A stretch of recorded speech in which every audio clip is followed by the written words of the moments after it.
오늘 편은 진짜 지도자분들 그리고 축구 공부하시는 분들은 꼭 보셔야 됩니다. 저도 사실 자료를 받아서 공부를 하다 보니까 야 이거는 진짜 좋다 이번 거는. 그래서 콘텐츠를 바로 제작을 하게 됐는데요. 오늘의 제목 바로 잉글랜드 DNA.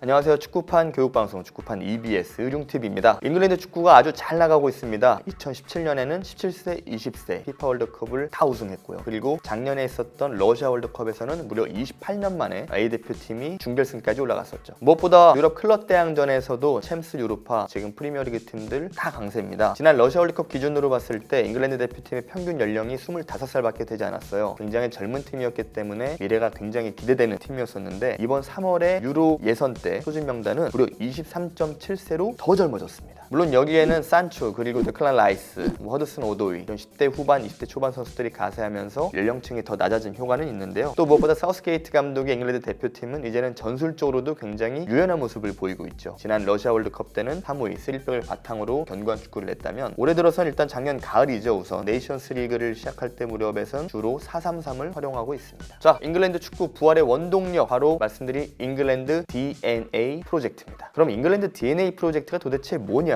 운영 목적을 한번 알아보죠. 잉글랜드 축구의 미래를 위한 정체성 잉글랜드 FA에서 주관적으로 진행을 한 프로젝트입니다. 그러면 여기에 중요한 것, 무엇을 하고 왜 하는지에 대한 잉글랜드 축구계 전체에 자각이 들어가 있습니다. 나아가 체계적이고 적합한 교육 시스템을 확립을 하고요. 선수를 위한 육성 계획이 정의를 하게 돼 있습니다. 무엇보다 중요한 부분이죠. 잉글랜드 대표팀의 일관성을 유지하는 게 목표 중에 하나고요. 유소년부터 대표팀까지 같은 정체성을 갖도록 하기 위함, 여기까지가 바로 잉글랜드 DNA 프로젝트가 운영되는 목적입니다. 다음은 잉글랜드 DNA 프로젝트가 구축되는 과정입니다. 과정은 총 5가지로 구성이 되는데요. 잉글랜드가 추구하는 축구의 이상과 실현 방법에 대해서 구체적으로 명시가 되어 있습니다. 1단계 Who we are, 우리가 그럼 누구냐. 2단계 How we play, 어떻게 플레이를 할 것이냐. 3단계 The future England player, 미래의 잉글랜드 선수는 어떨 것이냐. 4단계 How we coach, 어떻게 지도할 것이냐. 5단계 How we support, 그러면 어떻게 지원을 할 것이냐. 과학적, 의학적, 분석적, 피지컬적입니다. 여기서 오늘 조금 더 깊게 들어갈 포커스는 바로 4단계 How we coach, 어떻게 지도할 것인가입니다. 이제 바로 이어서 설명드릴 4코너 모델을 바탕으로 코칭 가이드라인을 제시합니다. 잉글랜드 유소년 교육 방향의 가장 최우선적인 정책은 선수가 스스로 생각하고 경험하고 답을 찾도록 유도하는 것인데요. 이 4코너 모델의 4가지 요소들을 하나씩 말씀드리면, 첫 번째, 기술과 전술의 영역입니다. 개인 기술과 팀 전술 그리고 수행 능력이 여기에 해당이 되고요. 두 번째가 바로 심리 영역입니다. 상황 판단, 의사결정, 의지, 열정, 인내심이 여기에 해당이 됩니다. 세 번째는 바로 피지컬 영역인데요. 스피드, 지구력, 그리고 우리가 포괄적으로 말하는 신체 능력이 여기에 포함이 됩니다. 마지막 4번째는 바로 사회 영역인데요. 팀원 간의 관계, 그리고 팀 훈련과 경기의 참여도, 협동식, 그리고 문제가 생겼을 때 해결 능력, 이런 것들이 포함이 됩니다. 그러니까 4코너 모델에는 기술 전술, 심리, 피지컬, 사회적 영역, 이렇게 4가지가 포함된다고 보시면 되겠습니다. 그럼 이 How we coach, 어떻게 지도할 것이냐, 이 부분에 대해서 추가적으로 나오는 게 지도자의 3가지 유형에 대해서 나눠놨어요. 첫 번째는 이 강압적인 지도자입니다. 사령관 유형이죠. 직접적인 지시, 이렇게 해, 저렇게 해, 그리고 나를 따르라, 이런 식의 코칭 방법을 추구합니다. 두 번째는 민주적인 코치예요. 선수의 관점에서 대화를 통해서 문제를 해결하려고 하고요. 굉장히 민주적으로 뭐든지 문제를 해결하려는 모습을 보이는 유형의 코치입니다. 세 번째는 방임이에요. 되게 특이하죠. 선수가 스스로 실수도 하고 시행착오도 하면서 그 과정에서 알아가도록, 물론 시간은 걸리겠죠. 그렇게 해서 놔둬버리는 스타일입니다. 하위 코치 부분에서는 기업들에서도 많이 활용하는 이 스텝스 분석법에 대해서 아마 아이디어를 끌어와서 거기에 적용을 좀 한 훈련 방법도 생각을 한 것 같아요. 이 스텝스를 활용한 훈련 구성이라는 목차도 있는데요. S는 사이즈, 경기장의 사이즈입니다. 훈련할 때는 그리드의 사이즈가 되겠고요. T 부분은 태스크 또는 룰, 그러니까 훈련 중 지켜야 하는 다양한 규칙들이 됩니다. 세 번째 E, 에퀴프먼트, 훈련 때 필요한 장비, 마커, 조끼,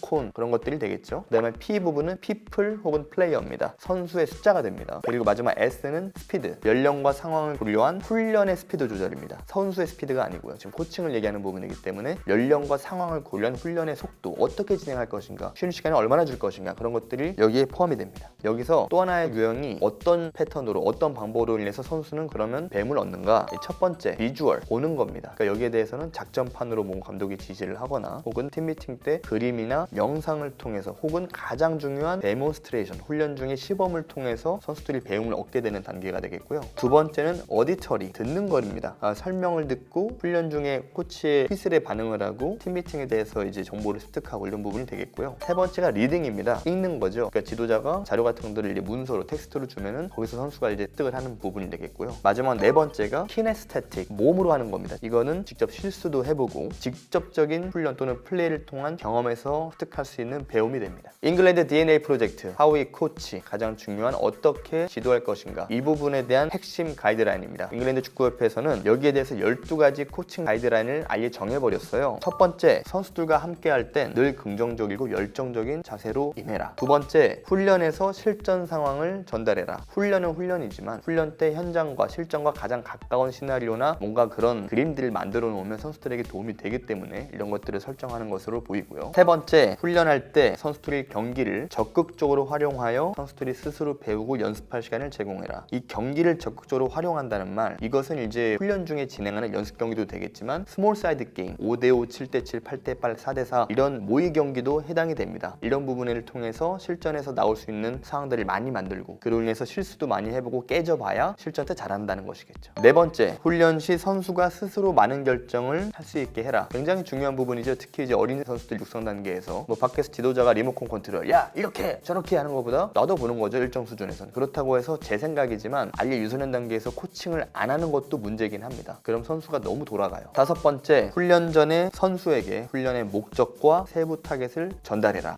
여기에 대해서 사실 이 국내외 지도자도 마찬가지인데 약간 의견이 다른 부분이 있어요. 어떤 지도자는 일부러 훈련하기 전에 오늘 뭐 할지 안 알려줍니다. 근데 반대로 어떤 지도자들은 정말 세밀하게 어떤 것에 이 훈련에 포커스가 있고 어떤 걸 요구하는지 그렇게 그림을 그리거나 파일로 만들어서 선수들한테 사전에 공유하는 경우도 있죠. 왜냐하면 이해도를 빠르게 하기 위해서. 근데 이 부분은 말씀드린 대로 지도자의 스타일과 누구에게 전달하냐에 따라 선수들이 받아들이는 그 효과에 대해서는 차이가 있을 것 같아요. 여섯 번째, 모든 훈련 세션을 연관시키고 활동과 시범 그리고 종합적으로 구성하라. 이거 굉장히 중요합니다. 훈련에는 모든 프로그램의 연속성이 있어야 되고 연관성이 있어야 됩니다. 일곱 번째입니다. 모든 구성을 아까 말씀드린 FA4 코너와 동일하게 구성하라. 택티컬, 기술과 전술, 그리고 사이콜로지컬, 심리적인 부분, 그리고 피지컬, 신체적인 부분, 마지막으로 소셜, 사회적인 부분을 고려해야 됩니다. 여덟 번째, 전달하고 계획하고 분석하는데 동일한 시간을 배분해라. 그러니까 어떠한 한 요소도 등한시하지 말라는 것으로 이해할 수 있습니다. 아홉 번째, 가능한 모든 훈련 세션에 전환의 구성을 포함시켜라.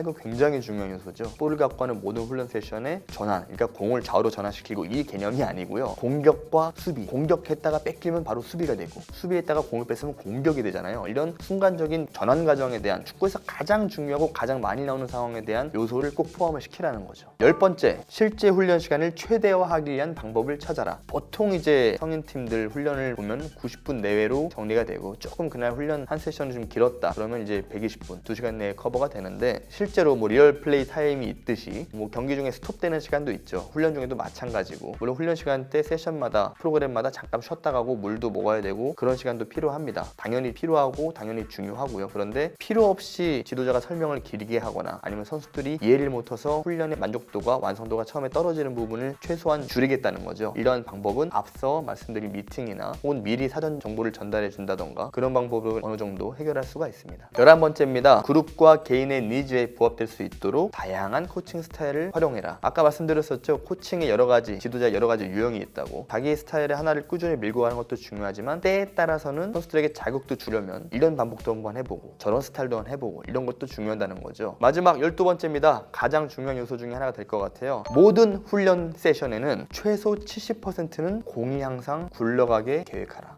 이거 정말 중요한 요소입니다. 축구 선수들은 당연히 축구 선수이기 때문에 공 없이 뛰는 거 좋아하지 않습니다. 그리고 공을 멈춰있는 상태에선 플레이도 멈춰지죠. 실전에선 대부분 상황에 공이 굴러가기 때문에 훈련과 실전을 비슷하게 동일하게 구성하려면 첫 번째 요소는 바로 공을 굴러가게 하는 것입니다. 그동안 잉글랜드는 호화 멤버 그리고 리그의 호황에도 불구하고 국제 경쟁력이 항상 부족했던 것 같아요. 2010년 이후에는 협회 차원에서 구체적인 노력을 시작했고 그 중심에는 2014년에 도입된 오늘 알아본 잉글랜드 DNA 프로젝트가 있습니다. 무엇보다 이 잉글랜드 축구에 대한 뿌리가 깊다 보니까 그 효과도 지금 꽤 빨리 나오고 있는 것 같아요. 모든 시스템은 열매를 맺기 위해서는 충분한 시간이 필요합니다. 잉글랜드 DNA 프로젝트가 지금 성공적으로 반응이 나오고 있는데 굉장히 중요한 사실, 유럽 축구 선진국의 어떠한 시스템적인 사례가 그게 반드시 대륙으로 옮겨서 혹은 우리나라에 도입되더라도 반드시 맞는 건 아닙니다. 말씀드린 대로 이러한 성공 사례들이 한국에 그대로 갖고 들어왔을 때 잘 된다는 보장은 없지만 그럼에도 불구하고 좋은 부분들이 있기 때문에 우리 한국 축구도 시스템적으로 볼 때 한 번쯤 참고할 만한 사례가 될 것 같습니다.